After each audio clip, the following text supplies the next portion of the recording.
It's the Locked On Podcast Network, your team every day. You are Locked On Cowboys, your daily Dallas Cowboys podcast. Part of the Locked On Podcast Network, your team every day. Locked on Cowboys. Locked on Cowboys. Welcome back to the Locked On Cowboys podcast, part of the Locked On Podcast Network. Thank you for tuning in. I am your host, Marcus Mosher. You can follow me on Twitter at Marcus_Mosher. And joining me today, as always, is Landon McCool. You can check him out on Twitter at McCoolBCB. You can also listen to him on the Best Coast Boys podcast. Landon, what's going on, sir?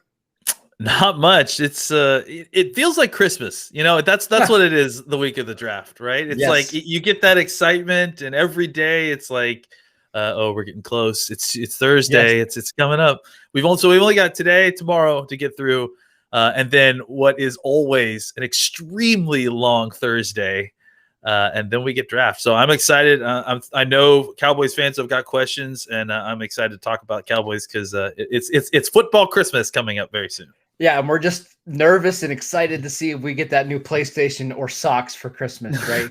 I want that PS2. I want that PS2. PS2 is Kyle Pitts, right? There you go. PS2 is Patrick Surtain the second. Come on, get these nicknames going. Come on. Okay.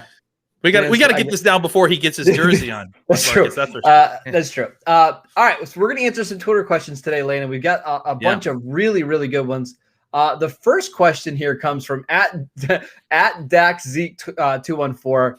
He says, I believe you guys once said that you'll be surprised if the Cowboys stay and make a pick at 44. Do you still think it's more likely than not they trade up from 44? More likely than not? Yes. I don't know about that. Like, I think it's probably, it could be even money at this point. I don't know, but I would say that they've been exploring it, for sure. I think that they definitely would prefer trading up at 44 than obviously trading up at 10. Mm-hmm. I would say that it's still probably more likely that we'll see. I think it's probably equally likely that they trade back from 10 or trade up from 44 or both. I mean, I think that if you move back from 10, it may actually increase the likelihood that you trade up from 44 because you have more assets to move I around. would agree with that. I would say it's probably 50-50. I mean, maybe less than that because trades are not always that likely, but I think it's something that we should still be, keeping in mind coming into Thursday. I think it's more likely now than it was a few days ago. And I'm going to give you my reasoning why. I do. Please. Because something has changed at the bottom end of the first round, right? The Baltimore Ravens have picked 31.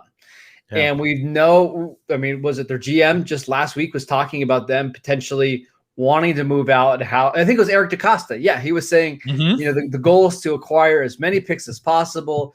And now Baltimore doesn't have a second round pick. They pick at 27 and 31. And I think Baltimore is going to want to bail out of one of those picks. And my guess is 31. It's not that expensive, Landon, for the Cowboys to go from 44 to 31. It probably cost you 75, and you might even be able to get a pick back from Baltimore because it's actually quite a bit of an overpay. But I think because Baltimore owns that pick, I do think it's very likely. Yeah, I mean, that's actually an excellent point. And Baltimore definitely a team that has had a propensity for trading back when offers are on the table. So yeah, absolutely. I think that's, because that's really the big part of this is that who's your trade partner, who you going up to, and 21 is what we were targeting at because we got offers there when we did the mock draft. But if the Cowboys were able to convince somebody maybe a little bit lower, it's a little bit less expensive, closer to their pick. I think it definitely makes a trade up from 44 a lot more palatable to go to 31 and not give up, all of your day 2 picks. All right, and let's just play this out because, again, information has changed over the last week. True. But who are the targets now for the Cowboys to trade up? Let's go ahead and assume they draft a corner at number 10. Who are they going up for, Landon? Because Azeez Ojulari, a guy that we traded for in the ultimate mock draft, sounds like he has some knee issues. Caleb Farley, I don't know if Dallas wants to touch his medical stuff right now.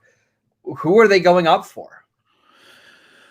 Well, I think that, Azeez Ojulari, the knee situation, I'm pretty sure that this has just been known knowledge. I mean, I think that this is the same knee that people are concerned about with, because this came out yesterday because Peter King released that his mock draft and talked about Azeez having a knee. But I'm pretty sure that he was just referring to the ACL stuff that he had, I think, his senior year in high school or something. I mean, that's possible. Yeah. So because they're just generally concerned about his knee, right?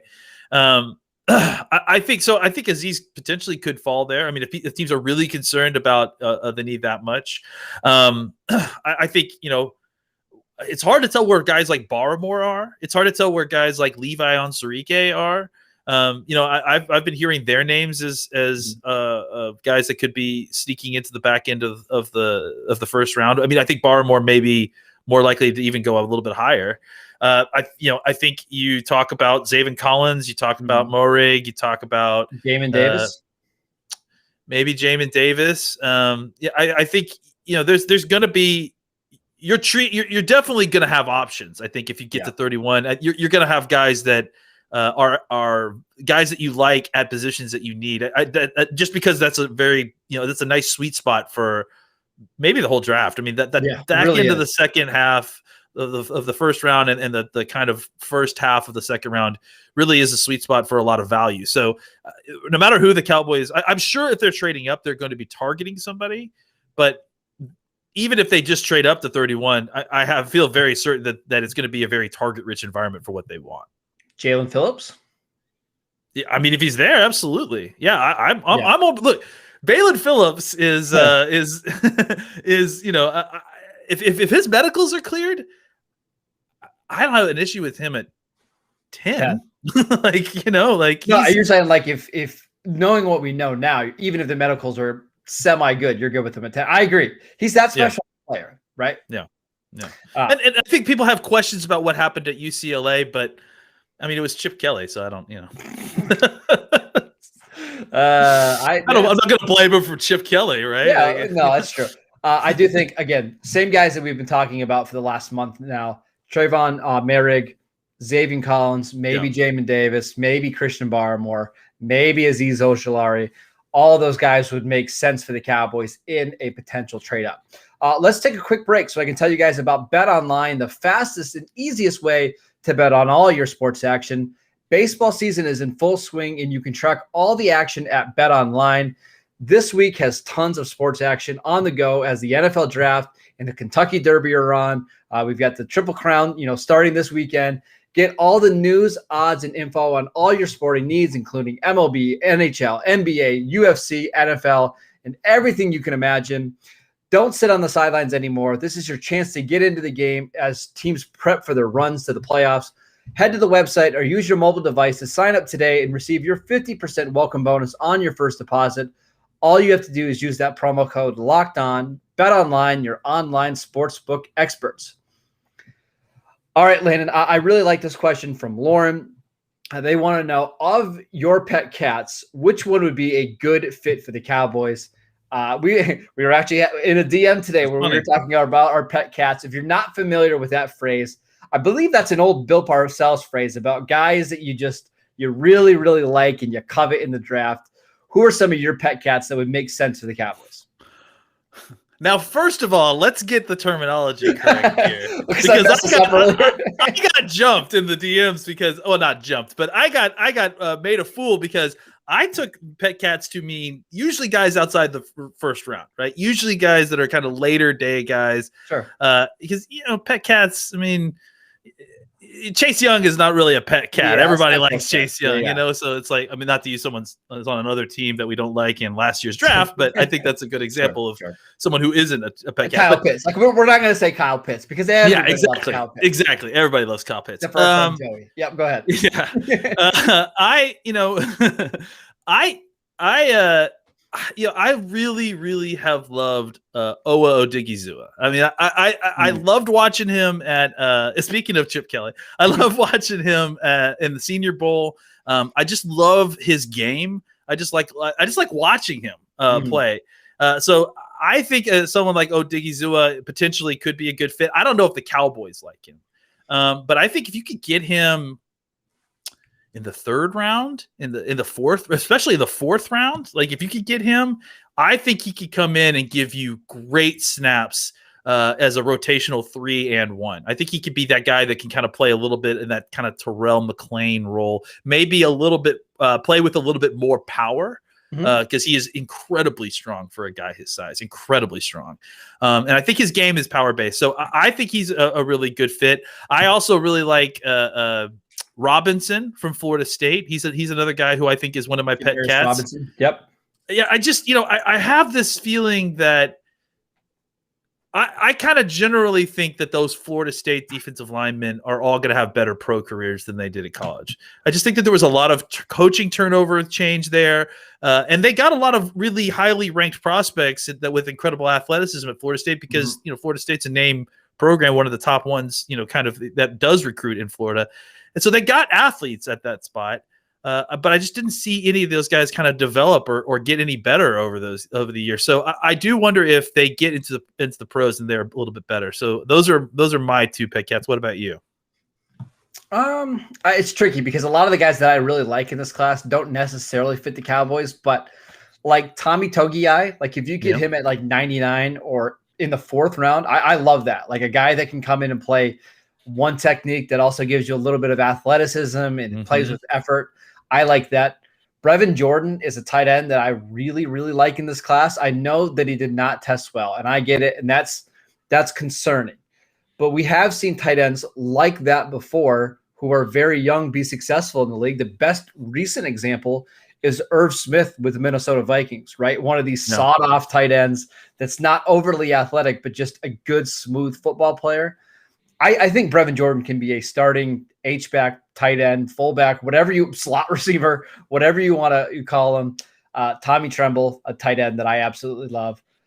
What about on defense, Landon? What about like Milton Williams? Because that's somebody I think is probably a third round pick, but you just don't see that kind of athleticism very often. I think he's the guy that I'm intrigued with. Is there any day 3 guys that you really, really like?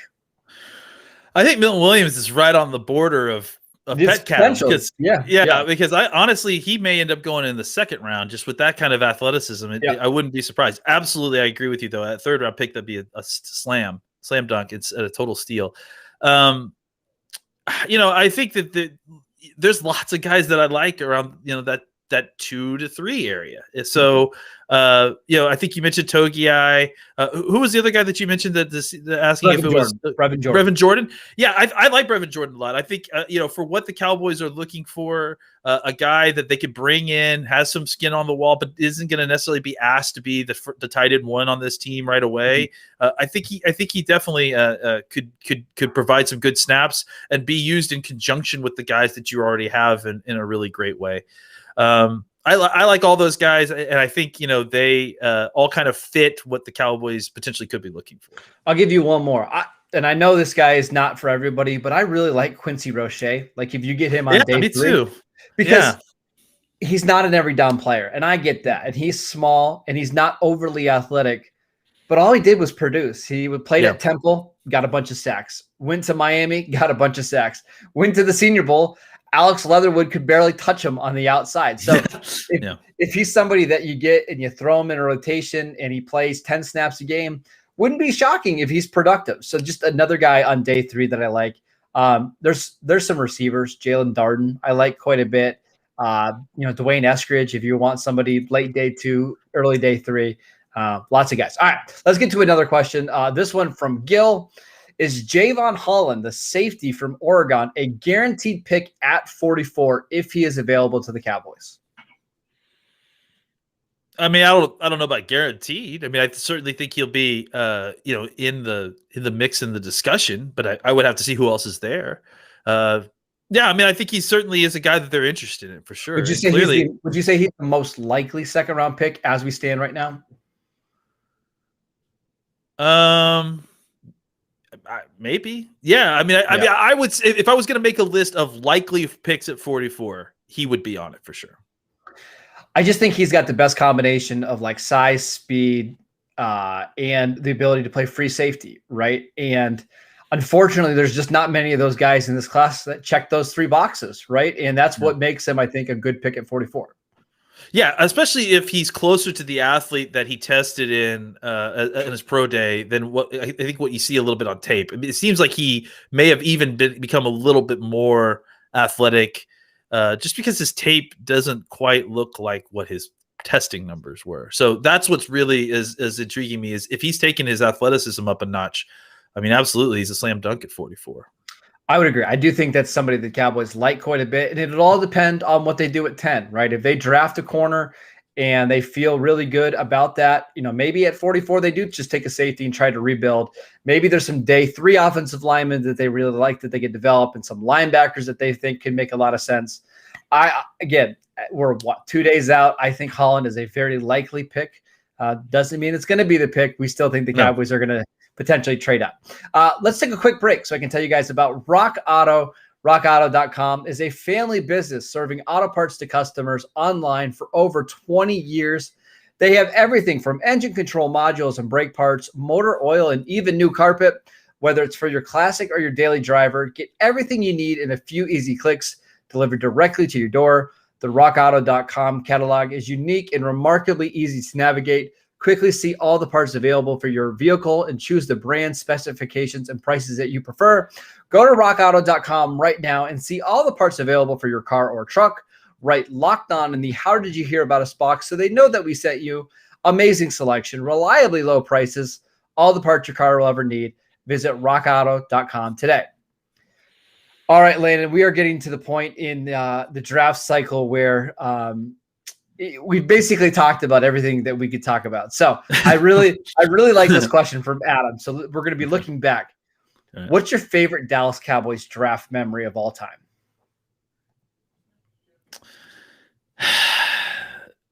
This is not a happy memory now. No, mine's not a happy one either. So go ahead. and then it might be the same one. We may have the same one. I have 2. I'm sorry. Dez Bryant, drafting Dez Bryant.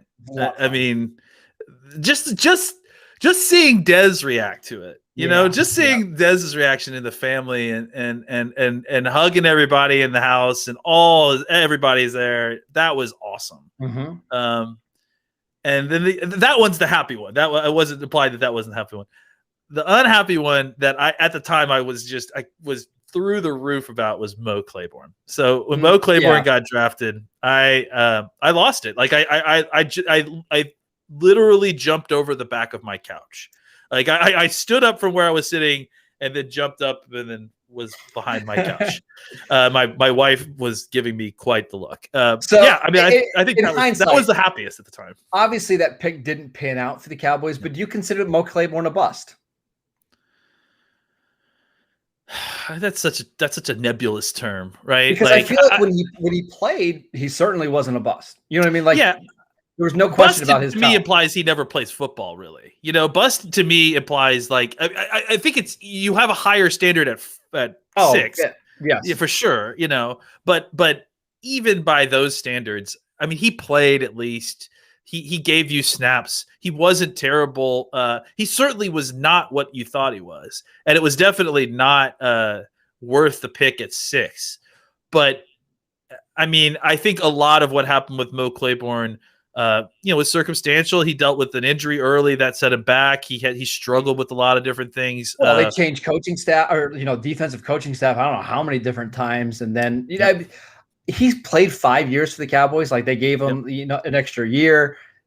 Again, whenever he was on the field, he was fine. Like he was never an issue. And I think that's the bigger thing. He didn't live up to expectations, but it wasn't like he was a total bust. He played what, 8 years in the NFL? And he played well for the Jets too. It wasn't the Jets that he played well for them too. So, I don't think he was a bust because I think bust to me implies this dude doesn't even deserve to be on a football field, and that's certainly not him. Isaiah Wilson, that's a bust. Yes, that is a bust. That's a bust. Taco Charlton is a bust, right? Because that's somebody that you drafted and was gone by year 3, right? Yeah. I don't feel like it's the same for a guy that got injured. So, again, didn't live it up, but that was again, a pick that I absolutely loved at the time as well. Mine is not even a pick. It's a process. It's the 2004 draft. And this is funny because of the way I changed my opinions over time. But I remember during that draft, starting at like pick 10, wanting Steven Jackson to fall to the Dallas Cowboys. Mm-hmm. And like every pick that he wasn't picked, you got a little bit more excited that he was going to be the pick. And when I think the Cowboys had picked 24 that year or something like that. That's right. Yeah. And they were on the clock. Everybody was talking about them drafting a running back. And then to trade away from that pick was absolutely devastating to me as a young fan. So that was the first, I think, real heartbreak that I had. Well, Steven Jackson was so good too, and they kept. I remember Mel Kiper. They kept rolling the highlights and talking about how this is a great running back, and then the Cowboys traded away, and they wanted Kevin Jones in the second round, and he wasn't there. So that was a rough one. Any other ones come to mind? No, not really. I mean, I think I was excited about Roy Williams when he got drafted. So the safety, that's really dating how old I am, I guess. Yeah. But you know, none that really stick out so much more than others. The Dez Bryant one, to me, like, that was a moment of pure joy. So that one was a lot of fun. I would say that one for sure. Is there any other picks that you got really excited? I mean, CD last year, I was thrilled. Oh yeah, CD was is there any other ones that were like that? Not so. I mean, the thing about CD too. The thing about CD and Dez and Mo Claiborne, because of the way it happened, right? There was an element of surprise. You know, I think it wasn't that I wasn't as thrilled with other picks in the past. I think it has to do more with you know, just the fact that how it happened, how it unfolded, you know, the kind of last minute trade nature of things. And then suddenly you've got Dez Bryant and you've never expected it possible. I will throw in one more thing, and this is more personal, is that I actually got to go to the draft in Dallas. So that was a pretty fun experience. And when Leighton got drafted, I got to go, you know, do the press gaggle thing with him and stand and ask him questions. And just a spoiler alert, he is a large human being. He is very big. I'll give you another fun one, because this is the way it used to be. In 2006, that was when they were still doing the draft on Saturdays. Remember that, Landon? Yeah.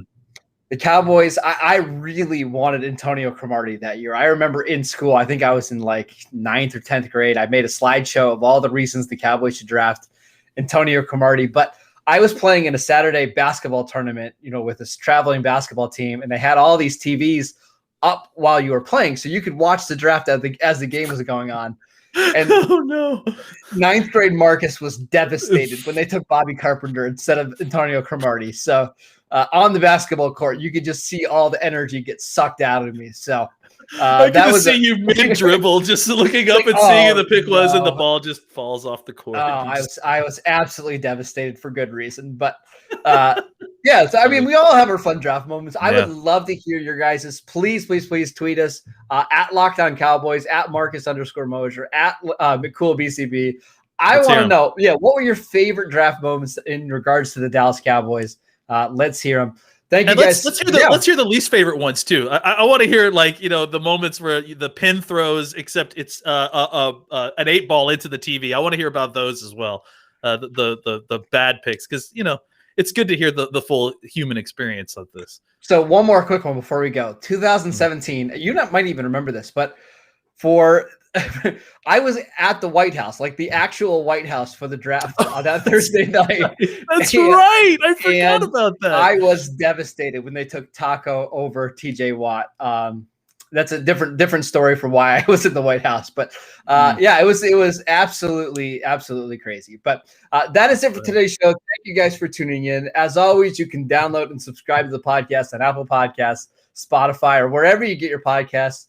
Again, please follow the show on YouTube, Locked On Cowboys. We're really trying to hit 1,000 subscribers before the NFL draft. Follow Landon at McCoolBCB. I'm at Marcus_Mosher.